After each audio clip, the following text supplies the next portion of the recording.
Hello hi friends, మన Telangana famous తలకాయ కూర ఎలా చేసుకుందామో చూద్దామా. తలకాయ కూరని ఒక 3-4 టైమ్స్ బాగా వాష్ చేసుకోవాలి.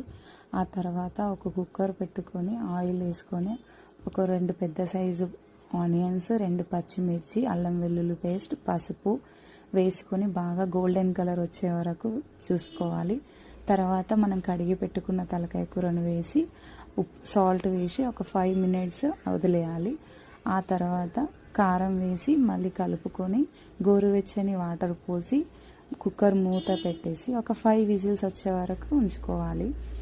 ఆ తర్వాత కుక్కర్ ఓపెన్ చేసి చింతపండు రసం పోసుకొని మళ్ళీ ఒక 1 or 2 విజిల్స్ పెట్టుకొని తర్వాత ధనియాల పొడి, కొత్తిమీర వేసుకుంటే తలకాయ కూర రెడీ అయిపోతుంది.